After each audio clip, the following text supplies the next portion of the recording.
Ta sœur et ton beau-frère ont été arrêtés le 7 mai 2022 en Iran par la République des Mollahs. Après l'arrestation, je pleurais tous les jours. Faut s'imaginer qu'on est dans une cellule sans fenêtre, éclairée à la lumière artificielle 24 heures sur 24. On vous interroge, on vous pose 1000 fois les mêmes questions, on vous intimide, on vous menace, on vous ment, on vous fait croire par exemple qu'un membre de votre famille est mort. Vous avez eu des contacts avec eux en 2 ans et demi? Dimanche matin, 10 heures, mon téléphone sonne, je vois un numéro iranien, je décroche et j'entends ma sœur, quoi.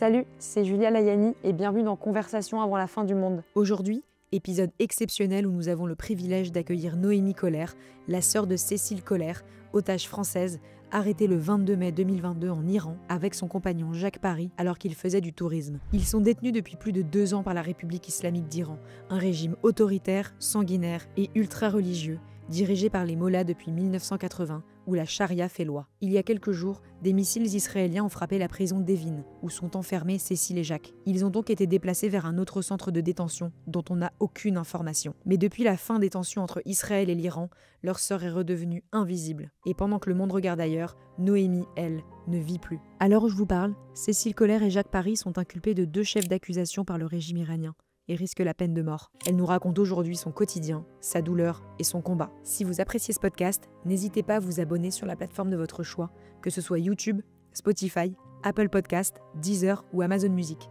de laisser un commentaire et d'activer la cloche pour être averti des nouveaux épisodes de Conversation avant la fin du monde. C'est parti. Bonjour Noémie Coller. Bonjour. Je suis honorée, ravie de te recevoir dans Conversation avant la fin du monde. Merci beaucoup d'avoir accepté cette invitation. Je vais recontextualiser un petit peu ce qui s'est passé ces derniers jours, parce que tous les jours en ce moment, il se passe des choses différentes qui modifient un peu le contexte. Hier, donc mardi 1er juillet, il y a un responsable des affaires françaises en Iran qui a donné la preuve que ta sœur et ton beau-frère étaient toujours en vie, après les attaques de la prison d'Evin par Israël. On va reparler de tout ça.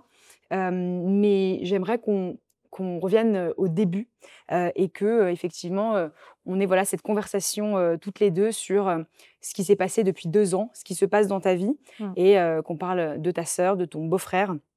Donc pour rappel, ta sœur et ton beau-frère ont été arrêtés le 7 mai 2022 en Iran par la République islamique d'Iran, par la République des Mollahs. Et on a très peu de nouvelles depuis 2 ans. Tu vas tout nous raconter. Mais d'abord, première question que je pose à tous mes invités, est-ce que tu pourrais te présenter, s'il te plaît? Oui, donc je suis Noémie Coller, j'ai 35 ans, j'habite à Lyon, et je suis, la sœur de Cécile, donc comme tu l'as dit, qui est, donc otage, en Iran depuis 3 ans. Je suis graphiste, par ailleurs, à mes heures perdues maintenant. Et voilà et donc avec, ma famille, avec, la famille de Jacques, avec, les amis de Cécile, avec, tout un tas de gens qui nous aident, depuis 3 ans. On se bat pour, obtenir leur libération. Est-ce que tu peux nous raconter un peu où est-ce que vous avez grandi, dans quelle ville de France, dans quel type de famille, une famille unie, les liens que vous avez toutes les 2 entre sœurs? Là, on est 4, on a 2 frères aussi, voilà, Cécile est l'aînée. On a grandi en Alsace, dans une petite ville. Cécile est très vite, partie, en région parisienne pour ses études notamment et puis elle s'est établie là-bas. On a toujours été très proches toutes les 2. C'est ma grande sœur, c'est vraiment, en fait, c'est vraiment le meilleur exemple de grande sœur qu'on puisse rêver d'avoir, en fait. Cécile, c'est vraiment, cette relation-là de c'est ma confidente, c'est ma meilleure amie, c'est, une personne sur qui je sais que je pourrais toujours compter, et inversement, voilà donc c'est quelqu'un qui a aussi beaucoup, fait pour, enfin qui a développé, tout un tas de choses chez moi, qui a développé, ben, par exemple, qui m'a donné le goût de la lecture, qui m'a donné le goût de la culture, quand j'allais la voir, à Paris, elle m'emmenait faire les musées, voilà donc c'est vraiment, quelqu'un qui a vraiment, eu un rôle, majeur, dans, la personne que je suis, actuellement. Elle est professeure? Oui. C'est quoi? C'est lycée, Elle est collège? au lycée, ouais, OK. prof de français au lycée, ouais. Prof de français. Dans quelle, ville ou quel lycée? À Carrières-sur-Seine, au lycée Les Pierres-Vives. OK. Voilà. Et Jacques, son mari, Ouais, pareil, donc dans l'éducation nationale? ouais, Prof aussi? prof de maths. Donc ils sont arrêtés Mmh. le 7 mai 2022. Qu'est-ce qui les pousse à aller, faire du tourisme en Iran? C'était quoi ouais, le sujet de leur voyage? Eh bien, l'Iran, c'est un pays qui fait, rêver, en tout cas, qui faisait rêver, beaucoup de gens, moi y compris, ma sœur y compris. Ça faisait, plus de 15 ans qu'elle me parlait de ce pays, qu'elle voulait y aller. Elle nous a même parlé une fois de faire, un road trip entre frères et sœurs jusque là-bas. Ça s'est jamais fait. Il se trouve que Jacques avait déjà été en Iran. Il connaissait, déjà le pays, c'est un pays qu'il a beaucoup, beaucoup aimé, comme beaucoup de gens. Heu et heu et donc ils ont décidé de partir ensemble pour les vacances scolaires, de Pâques, 2022. Donc c'est un voyage qu'ils ont préparé de longue date, ils étaient, très heureux d'y aller.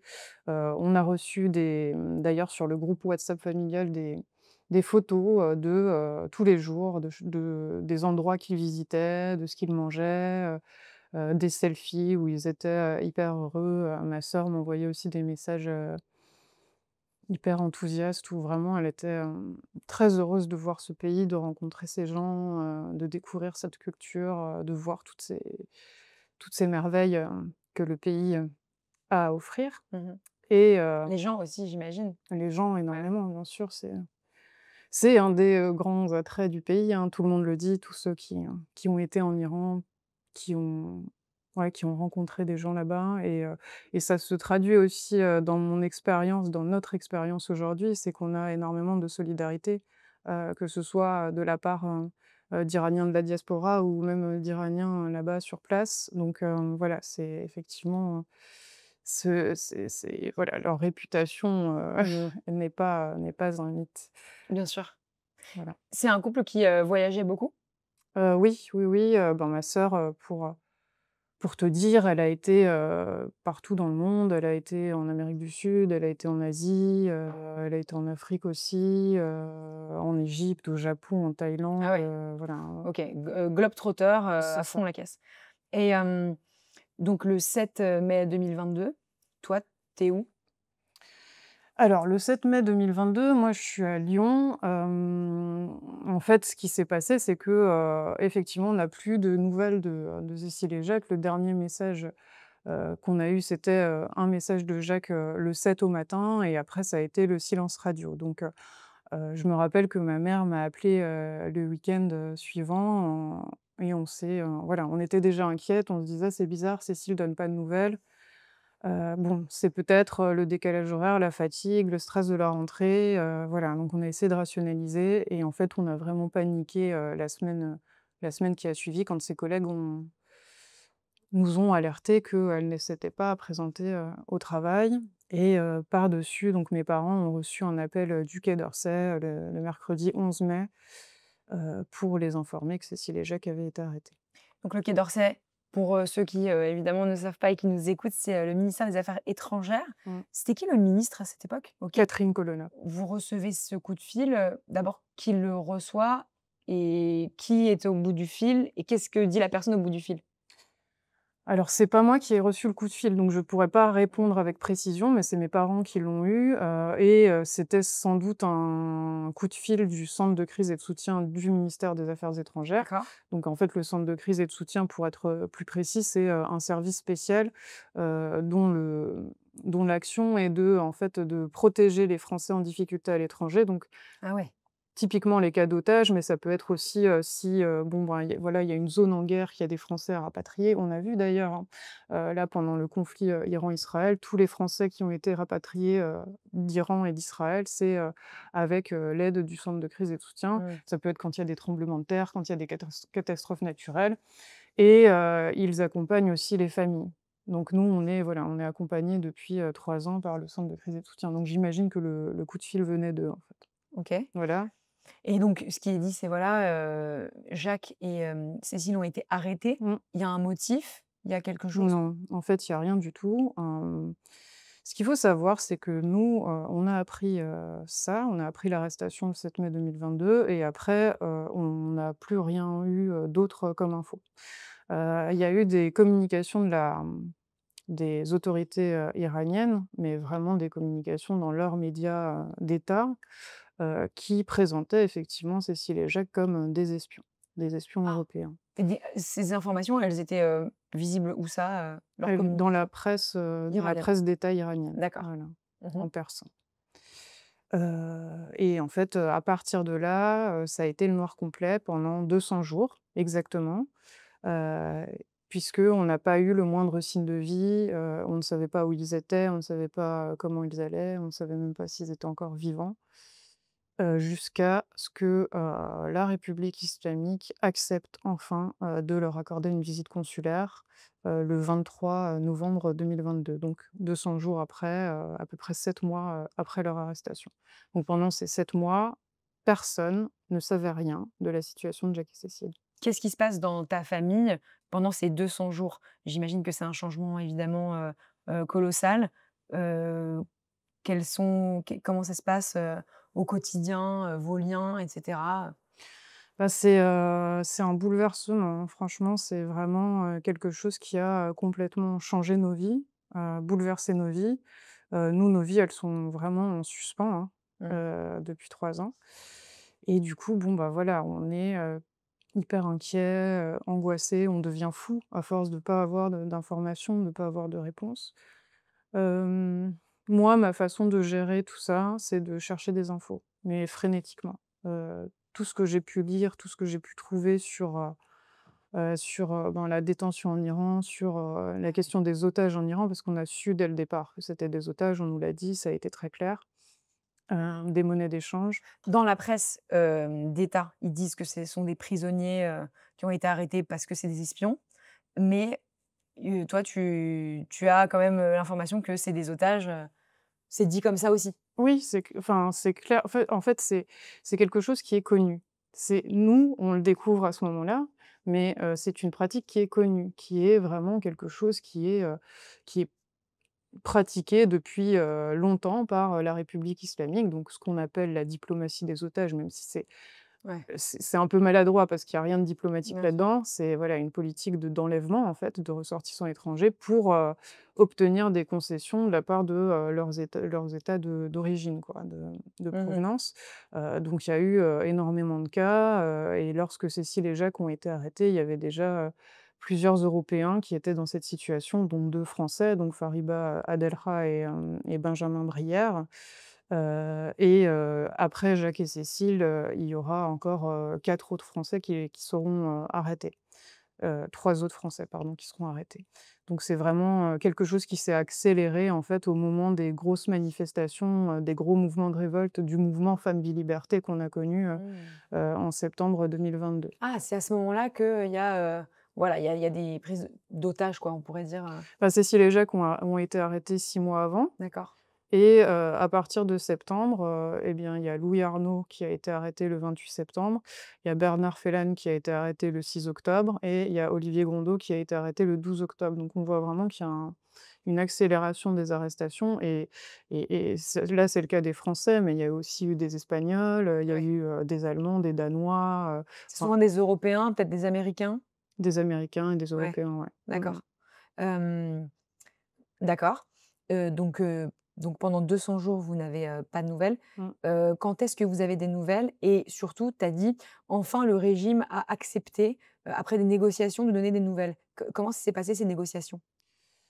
Bah, en fait, il y a, la République islamique a des obligations sur le plan international parce qu'elle a ratifié, la convention de Vienne, sur les relations, consulaires et dans cette convention, à l'article 36, précisément, il est dit qu'en fait, quand on arrête un ressortissant étranger, on doit, lui, accorder l'accès consulaire. C'est-à-dire que, le prisonnier puisse contacter son ambassade et puisse recevoir la visite, d'agents de son ambassade pour plusieurs raisons. La première, bien sûr, pour s'assurer qu'il va bien, qu'il est en bonne santé, qu'il est bien traité, l'autre raison, c'est pour l'aider à préparer sa défense. Donc OK. voilà, c'est vraiment quelque chose, c'est une obligation. Donc en fait, ce qui s'est passé, c'est que l'ambassade de France en Iran, a protesté déjà contre la détention de Cécile et Jacques, mais a aussi, fait des demandes répétées pour obtenir cet accès consulaire et en fait, ça n'a été accordé que 200 jours plus tard. OK. Toi, pendant ces 200 jours, donc tu dis que tu te renseignes sur, ce que c'est que l'Iran, ce que c'est que la République, islamique, d'Iran, les méthodes des mollahs. Mmh. Hem, et est-ce que c oui, enfin, ça t'inquiète de plus en plus, je pense, plus tu digues, plus, Mmh. tu vois des choses, atroces que ces gens, profèrent à leur population et cetera. Mmh. Hem, Toi, est-ce que tu as eu une évolution, on va dire, de ton moral, de ton état? Est-ce que tu es passé par plusieurs phases? Je sais pas moi, la tristesse, la colère, ça s'est passé comment ces 200 jours pour toi, en particulier? Oui, ben, il y a énormément de phases différentes. Il y a déjà l'état de choc, qui a duré assez longtemps, hein. Moi, je me rappelle, pendant les je crois 2 au moins 2 premières semaines, après l'arrestation, je pleurais tous les jours. J'étais désespérée, j'étais sous le choc, quoi. J'étais vraiment en état de choc et et j'avais vraiment, très, très peur pour Cécile et Jacques et ensuite, bon, bah, voilà, on part dans, la combativité. Qu'est-ce qu'on peut faire? Voilà, comment est-ce qu'on peut l'aider, hein? Comment est-ce qu'on peut les aider? Mmh. Et donc la seule prise que j'avais, à l'époque, puisque le Quai d'Orsay nous demandait de ne pas communiquer, c'était, ben, de chercher des informations.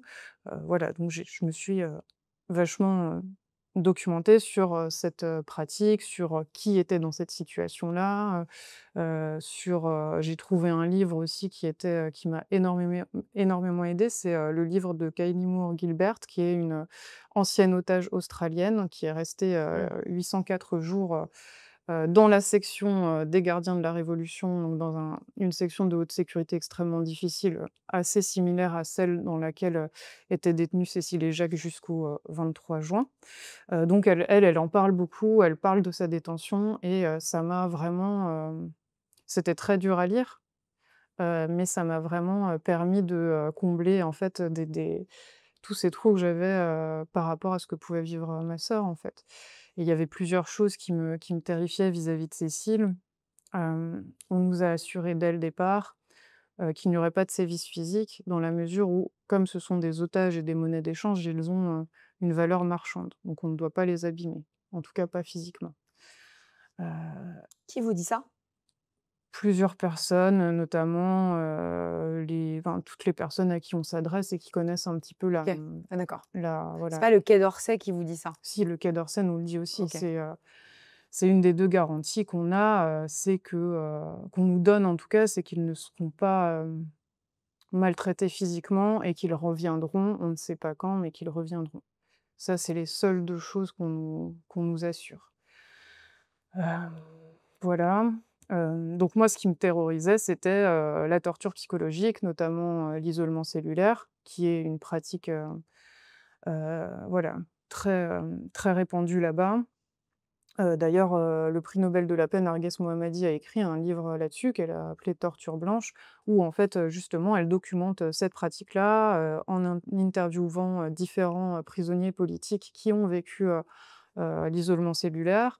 Isolement cellulaire, donc c'est être, isolé dans une pièce, C'est tout ça. seul? En fait, voilà, on vous met dans une cellule, très étroite en général de, 3 mètres sur 2, éclairée, à la lumière artificielle, sans fenêtre, éclairée 24 heures sur 24, et sans rien en fait. On vous laisse là, sans rien, sans vous parler, sans vous stimuler, enfin voilà, on reste là pendant des mois, enfin des semaines, des mois, et les seules stimulations qu'on a, c'est les interrogatoires. Donc les interrogatoires qui sont des interrogatoires, très, très longs, de plusieurs heures, très violents, très difficiles.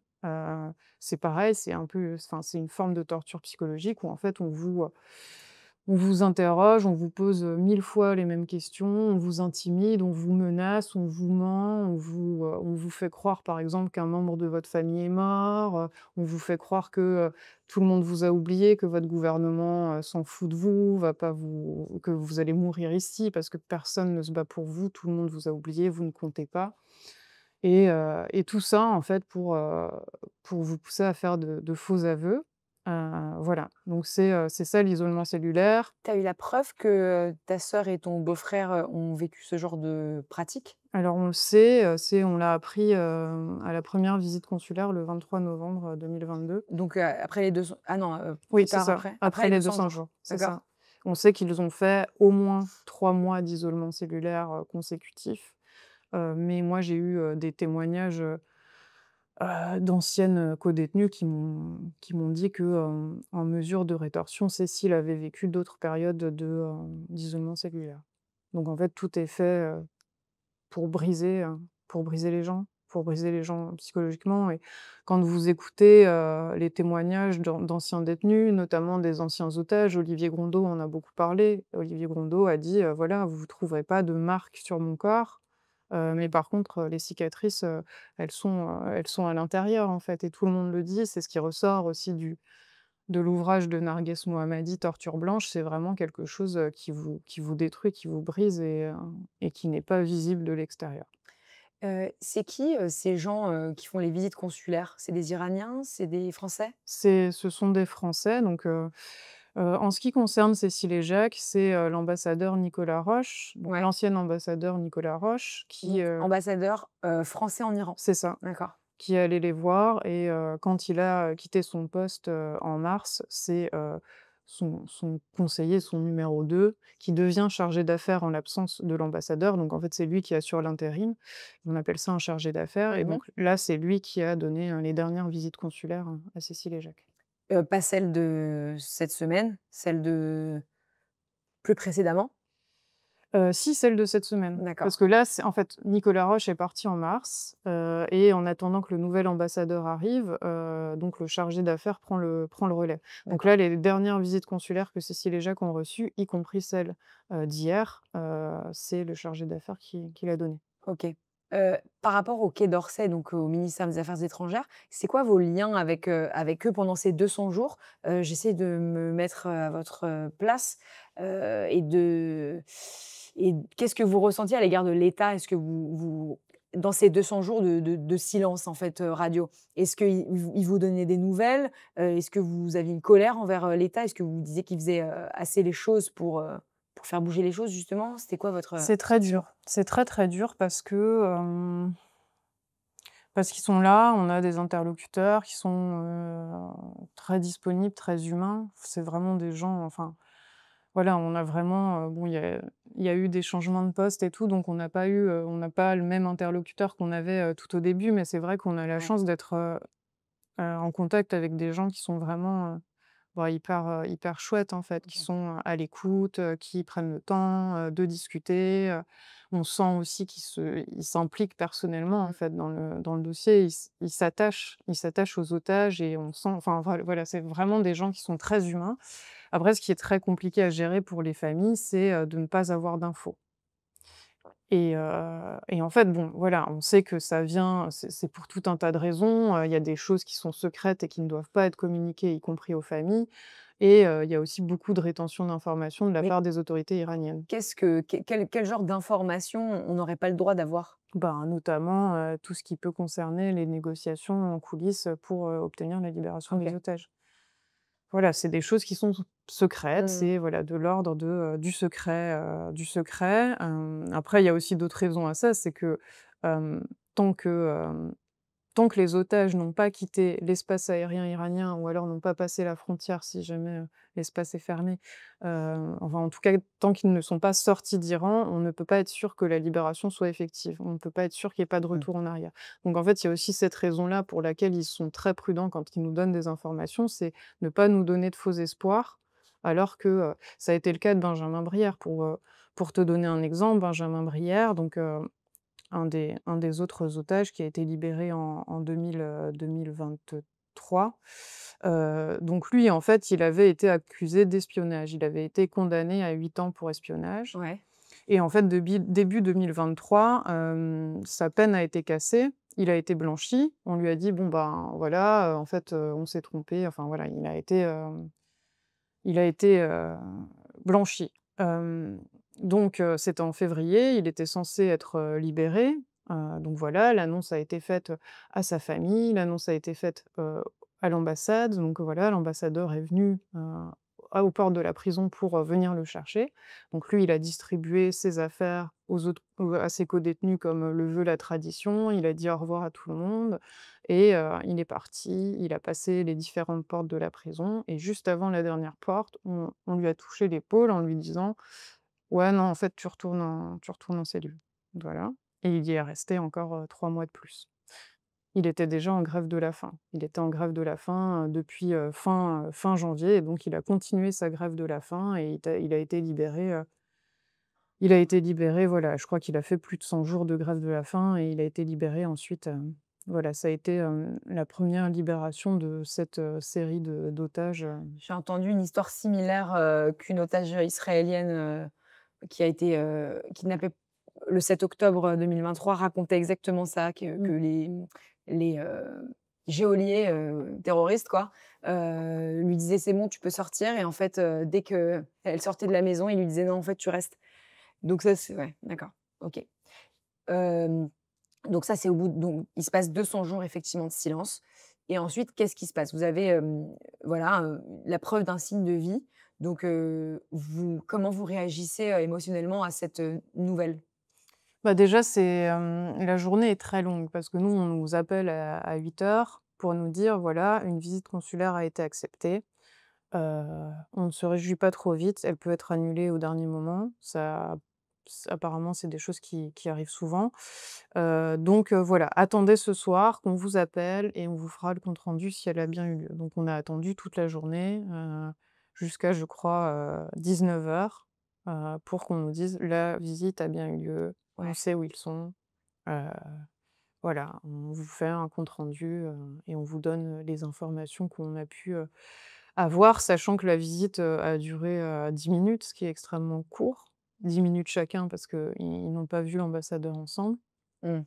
sous haute surveillance avec une personne qui prend des notes, qui cadre la conversation, avec interdiction, de parler de certains sujets, notamment la procédure judiciaire, ce qui est une violation, de la convention dont je t'ai parlé puisque voilà, le but de la visite consulaire, c'est aussi d'aider, le prisonnier à se défendre. Mmh. Voilà, donc ces choses-là, l'ambassadeur se rend compte en voyant, Cécile, en voyant Jacques, à quel point, ils vont mal, psychologiquement, à quel point ils sont intimidés, à quel point, ils sont menacés et à quel point, ça, entraîne de l'autocensure de leur part, sur leurs conditions de détention, sur leur état de santé, et sur tout un tas de sujets, sur lesquels on a dû bien les briefer pour ne pas qu'ils parlent.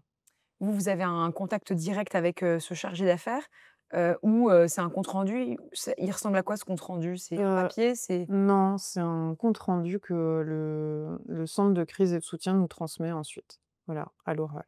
à l'oral? Mmh, Une personne qui vous raconte, en fait, ce qui s'est passé? c'est ça. OK et donc vous recevez, cet appel Mmh. et vous êtes soulagé, terrifié, Enfin, voilà, un un mélange des 2, oui. soulagement déjà immense parce que, bon, déjà, on sait qu'ils sont vivants, Mmh. on sait où ils sont, on sait qu'ils ont vu quelqu'un, qui leur voulait du bien, Mmh. pour la première fois depuis leur arrestation sans doute, en dehors de leurs codétenus bien sûr. Hem Et potentiellement, pour la première fois, quelqu'un qui parle français aussi, et on apprend, voilà, les premiers éléments de leurs conditions de détention, donc voilà, le fait qu'ils aient passé, 3 mois, consécutifs à l'isolement cellulaire, le fait, qu'ils soient, dans des cellules aujourd'hui avec plusieurs autres codétenus, mais qui changent, très régulièrement, le fait qu'il n'ait que 3 sorties par semaine. Donc en fait, faut s'imaginer qu'on est dans une cellule sans fenêtre, hein, éclairée à la lumière artificielle 24 heures sur 24 et qu'on ne peut en sortir que 3 fois par semaine. Donc 3 fois par semaine, voir la lumière du jour dans une cour pendant, 20 à 30 minutes. Mmh. Parfois, ces sorties sont annulées, voilà, comme, j'imagine en mesure de rétorsion, de représailles. Voilà, donc c'est à peu près ce qu'on apprend, sur les conditions de détention. Cécile et Jacques, on apprend que Cécile n'a pas de lunettes alors qu'elle est myope. Enfin, voilà, elle a été emprisonnée sans lunettes. Donc on comprend que, elle voit flou, depuis, 7 mois. Ils n'ont pas de livre, ils n'ont pas de quoi écrire, voilà, donc on apprend, toutes ces choses-là et donc c'est à partir de là qu'un fil de vie se recrée entre eux et nous, quoi. Vous avez eu des contacts avec eux en 2 ans, 2 ans et demi? Oui, alors de manière, très, très compliquée. Donc le premier contact qu'on a eu avec eux, c'est le 18 décembre 2022, donc très longtemps après, l'arrestation, et ça se passe comme ça, c'est, dimanche matin, 10 heures. Mon téléphone sonne, je vois un numéro iranien, donc plus, 98. Waouh! Là, tu te dis, Et là, je me dis: «Waouh, mais en fait, ça doit être ma sœur». Enfin, en fait, je me rends pas compte tout de suite que c'est un numéro iranien, mais je vois que c'est un numéro étranger et en fait, le truc me voilà, tout de suite, je me dis: «Si ça se trouve, c'est elle» et effectivement, je décroche et j'entends ma sœur, quoi. Donc là, c'est un truc, assez fou et et voilà. Et du coup, après, en fait, juste elle m'appelait, en panique, pour que je lui passe le numéro de ma mère pour l'appeler après, pour appeler ma mère, par-dessus. mmh, qu'est-ce qu'elle te dit dans cet appel? Donc moi, elle me dit pas grand-chose, je lui dis: «Ça va», elle me dit, enfin, elle est en pleurs, tout ça et elle me dit: «S'il te plaît, donne-moi le numéro de maman, je vais les appeler, on va faire une visio avec eux». Donc moi, en panique, quand ils appellent, je dis à mon compagnon en face de moi, «Appelle mes parents tout de suite». Enfin, quand j'entends que c'est Cécile, premier réflexe, je dis à mon compagnon: «Appelle mes parents tout de suite». Parce que je savais pas qu'elle allait les appeler derrière et je voulais qu'ils l'entendent. Du coup, c'était assez bizarre parce qu'elle me dit: «Ouais, donne-moi le numéro de maman pour que je la rappelle» et sauf que moi, j'étais en panique, j'avais mon téléphone, mon compagnon avait son téléphone de son côté, donc c'était un peu confus. Donc j'ai pu lui donner le numéro de ma mère, elle a raccroché et puis elle a rappelé ma mère derrière et du coup, vu que j'étais encore en ligne avec, le téléphone de mon compagnon, j'ai entendu la conversation. Bon, c'était très court, ça a duré 5 minutes. Elle était en pleurs, et en fait, mes parents ont tout de suite, lui ont tout de suite posé des questions, quoi. «Comment tu vas? Comment tu es traitée? Où est-ce que tu dors? Qu'est-ce que tu manges?» Et en fait, tout de suite, bon, ben, on s'est rendu compte dans sa façon de répondre, enfin de ne pas répondre plutôt, que, elle pouvait pas en parler. Qu'elle pouvait pas en parler, que, voilà. «Non mais tout va bien, vous inquiétez pas, ça va, c'est bon, envoyez-moi des livres s'il vous plaît, ça va m'aider à tenir», tout ça. OK. Voilà et Moment puis, voilà, des mots d'amour bien sûr, moment, assez incroyable qui se passe donc, quoi, combien de mois après, bah, ils ont été en mai? arrêtés, en mai et là c'était, le 18 décembre donc Ah oui, voilà. d'accord, donc heu, 8 mois après, C'est ça. si mes calculs sont bons. Mmh. 8 mois après, d'accord. Jacques, on a eu des contacts avec lui aussi, Il a pu appeler sa famille à ce moment-là aussi, d'accord. dans les mêmes conditions, voilà. Il en ressort, voilà, à peu près, les mêmes choses. On sait si ils sont, ensemble dans la cellule ou là où ils sont? Non, ils sont pas ensemble, de toute façon, Oui, les les hommes et les détenus, femmes voilà, peut-être? sont jamais mélangés. Donc je ils sont dans la même section, en tout cas ils étaient dans la même section qu'on appelle la section 209 qui est en fait une section de haute sécurité sous le contrôle, des services de renseignement iraniens. Donc c'est un endroit, où les conditions de détention sont extrêmement dures, ça échappe aux autorités, pénitentiaires classiques du reste de la prison. Ah ouais. C'est là-bas qu'on met les prisonniers politiques, bah, justement pour, les mettre à l'isolement, pour, leur extorquer de faux aveux, voilà et certains otages, c'est le cas de Cécile et Jacques, ça a été le cas d'un otage suédois, d'un otage belge qui ont fait aussi, toute leur détention là-bas. En général, les détenus ne restent pas très longtemps dans cette section-là. Ils restent, quelques mois, au plus et ensuite ils sont transférés dans la section publique où les conditions de détention, restent très difficiles mais où, ils sont moins entravés, au quotidien, dans le sens où, bon, ben, ils peuvent, discuter avec leurs codétenus, ils ont plus de promenades, ils ont plus de enfin, voilà, ça se rapproche d'une prison, classique, à proprement parler. Mmh. En section 209, on est complètement dépendant de son geôlier. Tout est fait, pour, voilà, pour ne plus avoir aucune intimité, pour ne plus avoir aucune autonomie, et pour, se sentir, surveillés, tout le temps, et pour, en fait, c'est un climat de terreur, dans lequel, on place les détenus pour les briser, pour, voilà, pour vraiment c'est quelque chose de documenté et d'assez horrible. Dès qu'on leur fait quitter leur cellule, on leur bande les yeux, par exemple. Enfin, c'est voilà, que des choses, assez difficiles quand on entend, les témoignages, ben, notamment Louis Arnault, un ancien otage français, a fait plusieurs témoignages sur son expérience de 209 parce que lui aussi, il est resté 3 mois là-bas. Olivier Grondeau aussi en a parlé. C'est vraiment, des conditions qui sont, terribles.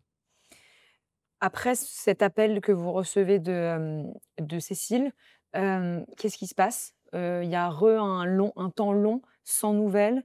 Est-ce que vous avez des informations? Par quel biais? Comment ça se passe après ça? Non, non, après on reste, encore, dans le flou total, jusqu'au, 22 février, 2023. Donc là, on reçoit un nouvel appel de Cécile, pas de Jacques par contre. Heu et en fait, nous, on a co entre-temps, on a commencé à communiquer. On a commencé à médiatiser, Mmh. ben, pour plusieurs raisons, en fait, on a commencé à médiatiser juste avant la première visite consulaire parce que on désespérait de ne pas avoir de nouvelles et on voulait essayer d'envoyer des messages à Cécile par biais de presse parce qu'en fait, on ne savait pas quoi faire d'autre. On sait aujourd'hui que ça fonctionne absolument pas parce qu'elle est complètement isolée, mais voilà, on avait besoin d'essayer et aussi, bon, bah, voilà, de se battre aussi, commencer à se battre. Tout le monde nous conseillait de le faire, tout le monde Mmh. nous conseillait de médiatiser. Et le Quai d'Orsay vous a autorisé à communiquer? Bah, disons qu'ils nous l'ont pas interdit. Ils nous D'accord. l'ont pas interdit, je pense qu'ils étaient pas hyper, voilà, ils étaient pas hyper, pour, mais bon, ils nous Parce qu'avant, ils vous interdisaient de le faire? ils nous ont jamais, formellement interdit quoi que ce soit, mais en tout cas, ils nous ont beaucoup, déconseillé de le faire, en tout cas, en nous disant: «Bon, ben, voilà, ça peut vraiment compliquer les choses si vous médiatisez». Et c'est vrai qu'il y a des phases, il y a sans doute enfin, il y a des phases, je pense, de, diplomatie où, c'est mieux de pouvoir, le faire, sans presse, Mmh. et il y a aussi la question de savoir où on met les pieds avant de commencer à communiquer parce que c'est pas rien, en fait, de médiatiser, le sort d'otages en Iran. Ils sont otages, enfin les prisonniers, ils sont vraiment, sous la coupe de leur geôlier donc si on fait des erreurs, on a peur de représailles, en fait. On a peur de représailles. Une erreur, ça peut ressembler à quoi? Je m'en rends pas trop compte. Ben, par exemple, sortir de notre parole de famille, partir sur des terrains politiques, Ouais. voilà, enfin, il y a beaucoup de pièges, il y a beaucoup de choses qui peuvent, poser problème. Après c'est très difficile à jauger, c'est très difficile à comprendre pour les familles de savoir, quelle portée, peut avoir leur parole et Mmh. quelles conséquences peut avoir leur parole et c'est aussi une chose avec laquelle jouent les geôliers parce que, nous, on a reçu beaucoup de messages, lors des appels, où en fait on nous menaçait à travers Cécile, hem, de représailles sur ces conditions de détention si on parlait à la presse, en fait. Donc ça, on D'accord. en a eu beaucoup. Ensuite, qu'est-ce qui se passe après ça? Là, on est donc en février 2023 Mmh et ensuite, est-ce que et tu as ensuite d'autres nouvelles? et ensuite on a des appels, de manière très aléatoire. On ne sait jamais quand, Cécile va appeler, donc ça peut être n'importe quand, d'où, le petit cordon à mon téléphone que je Ouais. garde, autour du cou. Voilà, on peut avoir un appel n'importe quand, donc au début, c'est, tous les 2 3 mois, à peu près en moyenne, hein, même s'il y a aucune régularité. Mmh. Et puis au bout d'un moment, bon, bah, voilà, on a à peu près, un appel par mois. Après, on n'a plus rien pendant 3 mois, on ne sait pas pourquoi, enfin voilà on a eu, une visite enfin, ils ont eu une visite consulaire par an, donc toujours dans les mêmes conditions, très courtes, entre 10 et 20 minutes sous très haute surveillance, avec la présence intimidante de gardes, voilà. Hem et c'est à peu près toutes les nouvelles qu'on a d'eux, sachant que en fait, tout passe par le filtre de la République islamique dans la mesure où, en fait, ils sont surveillés, donc en fait, leur parole n'est pas libre, donc les informations qu'ils peuvent nous donner, on ne sait pas si elles sont fiables et en fait, on ne peut se fier qu'à leur langage non verbal Mmh. et à leur apparence physique, vu que ce sont des visios, en fait, qu'on D'accord. reçoit pour, essayer de décrypter comment ils vont, pour essayer de lire entre les lignes, pour essayer de comprendre, ce qu'ils vivent. Il y a cette fameuse, vidéo, qui vous est envoyée où, ta sœur, Cécile, parle à une caméra en disant, «Je suis agent de la DGSE, je voulais, nuire au régime». Je suis agent de renseignement et opérationnel à la DGSE. Mon nom de code est Cécile Diriclet. Vous la recevez comment cette vidéo et puis elle est publiée où? Alors ça c'est un des moments les plus horribles, de cette détention. Ça a lieu le 6 octobre 2022, donc en fait, c'est, en plein dans la période où on n'a pas de nouvelles, où on ne sait pas. Donc avant, tu sais, la visite consulaire du Mmh. 23 novembre. Bien sûr. Donc on ne sait pas où ils sont, encore une fois, s'ils sont vivants, tout ça. Moi, comme j'ai dit, je me suis pas mal documentée, donc je sais que c'est une pratique courante, ça, les faux aveux. Kylie Moore-Gilbert, elle en parle dans son livre notamment.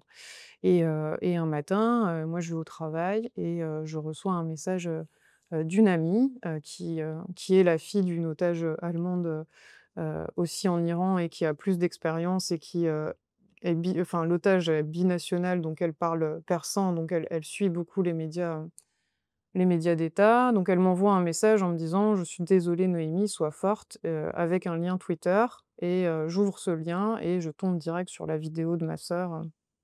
Il était 9 heures du matin. J'envoie ça, tout de suite, à la famille Jack, à la famille au reste de ma famille. On envoie ça aussi, au Quai d'Orsay qui nous a dit être déjà au courant, hem, C'était publié sur un compte Twitter?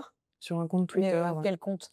Bah, c'était un compte de médias d'État iranien. D'accord, En fait, voilà, OK. c'était une Ouais. une vidéo qui a été produite, par le média d'État iranien, notamment qui a été bombardé d'ailleurs pendant les frappes, israéliennes. Ah, Voilà. le média Lib où il y a cette fameuse femme, c'est ça, qui, bah, se fait bombarder, en fait. c'est ça. OK, d'accord.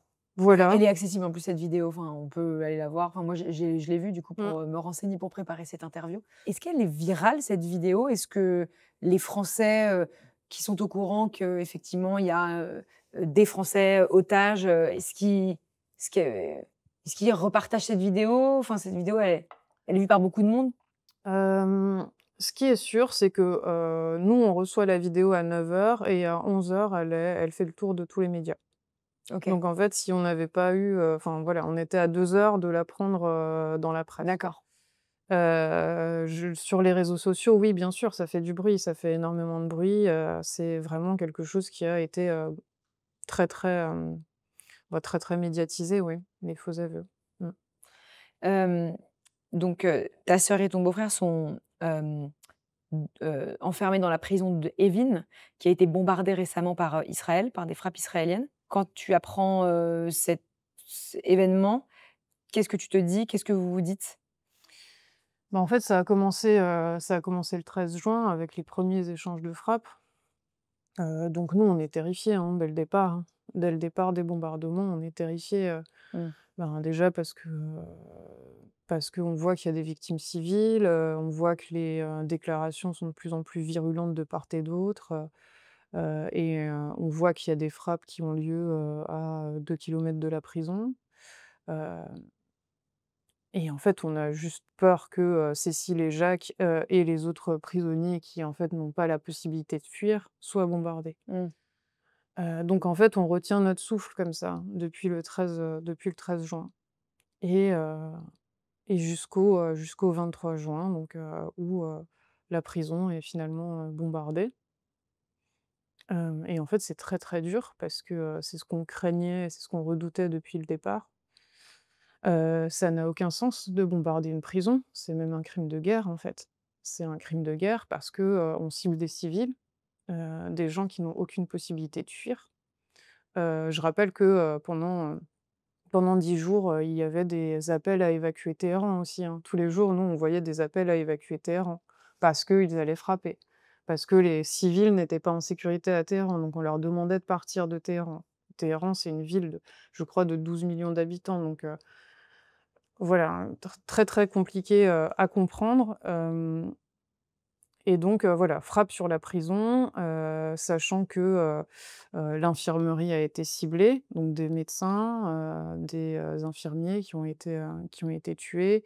C'était le jour des visites aussi, donc il y avait, des familles de prisonniers qui étaient sur place, qui ont aussi, été tués. Il y a eu plein de civils, en fait, qui ont été tués, lors de cette frappe et donc à ce moment-là, on reçoit vraiment les informations au compte-gouttes.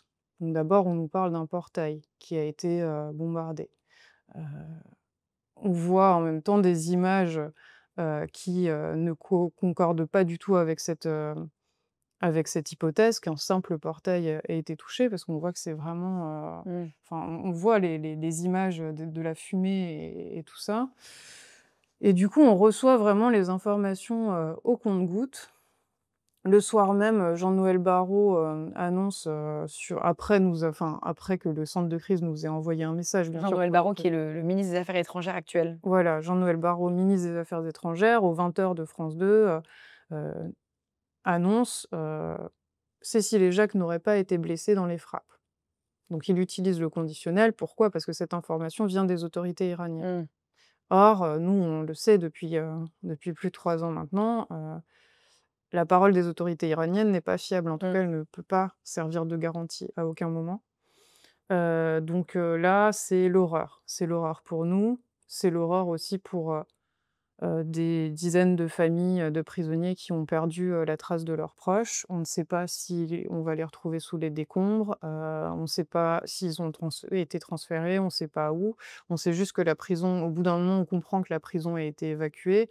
On commence à recevoir les images de la prison, et des décombres. On se rend compte qu'en fait la prison a été, détruite, y compris, l'endroit où il y a la section 209. Mmh. Donc en fait, là, c'est vraiment l'horreur. On vit vraiment, l'enfer, quoi. Ah oui, et enfin, je rappelle que c'est extrêmement récent. C'est passé ces 10 derniers jours, en fait. C'est ça, c'est ça. Et en fait, on a fait une conférence de presse, avec, la famille de Jacques, la fille de Jacques qui a pris la parole la première fois vendredi. Bah, parce que, on savait plus quoi faire, on était désespérés, de, recevoir un signe de vie de Cécile et Jacques. Nous, en fait, la parole des autorités iraniennes qui disent qu'ils n'ont pas été touchés dans les bombardements, ça ne sert pas de signe de vie pour nous. Nous, on a besoin, de leur parler, Ouais, bien sûr. de s'assurer qu'ils vont bien et qu'ils reçoivent une visite consulaire pour, que, quelqu'un de l'ambassade les voie et puisse voir de ses yeux s'ils ont été blessés ou non, en Mmh. fait. Et aussi, surtout, qu'on nous donne leur lieu de détention, heu, qu'on sache où ils sont détenus, dans quelles conditions. Voilà, il y a toutes ces choses-là. Donc on fait une conférence de presse, vendredi et là, ben, mardi 1er juillet, donc on apprend effectivement qu'ils ont, eu une visite consulaire et qu'ils sont vivants. Donc ils ont été déplacés de cette prison qui a été détruite. Hem, on a des informations sur leur nouveau lieu de détention, ou Non, on ne on n'a sait aucune pas, information? on ne sait pas. D'accord. On ne sait pas, la visite consulaire a été, rendue, à la grande prison, au sud de Téhéran, dans laquelle, un bon nombre de prisonniers, de la prison d'Evin ont été, transférés. Mais rien ne nous indique que ce soit, vraiment le lieu de détention de Cécile et Jacques. D'accord. Selon toi, c'est un levier de négociation diplomatique, les prises d'otages? Mais dans le fond, pourquoi ils font ça? Pourquoi ils capturent des gens? Pourquoi? Bah, en fait, on a la réponse à cette question, elle se trouve, dans l'histoire d'autres otages. Donc il y a eu, des otages qui ont été échangés contre des prisonniers, par exemple, des prisonniers iraniens. Il y a le cas d'Olivier Van de Castel, donc qui était un otage belge. Lui, il avait été arrêté, 2 ou 3 mois avant Jacques et Cécile. Il avait été arrêté en février 2022. Il avait passé toute sa détention en 209 comme eux. Il a été libéré, en 2023, je crois en mai 2023, en échange d'un diplomate iranien qui avait été arrêté,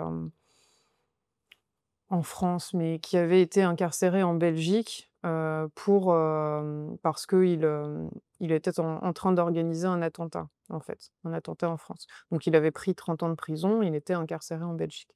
La République islamique voulait absolument récupérer ce détenu, et donc Olivier Van de Castel, c'était la monnaie d'échange.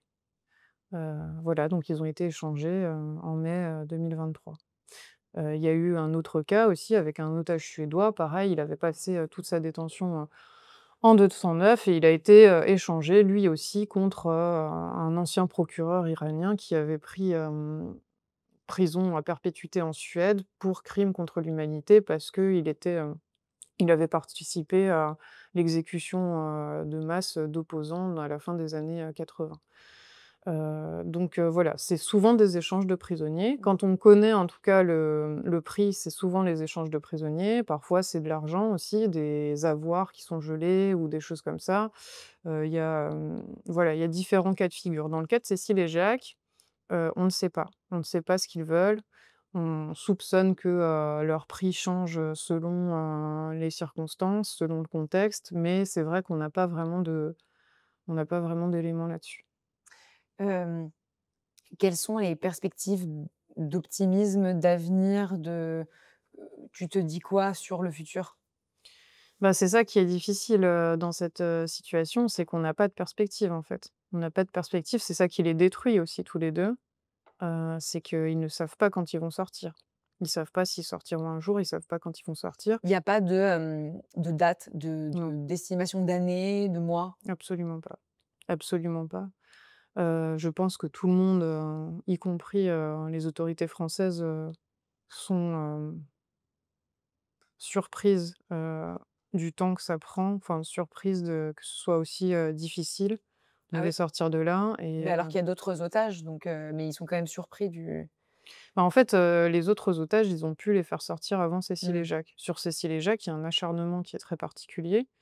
Heu, on n'explique pas, pourquoi. Après, il y a des hypothèses, notamment le fait que leur cas ait été, médiatisé, par les autorités iraniennes, D'accord. ben, par le biais des faux aveux, par exemple. C'est vraiment voilà, c'est les 2 espions français qui sont rentrés, Mmh.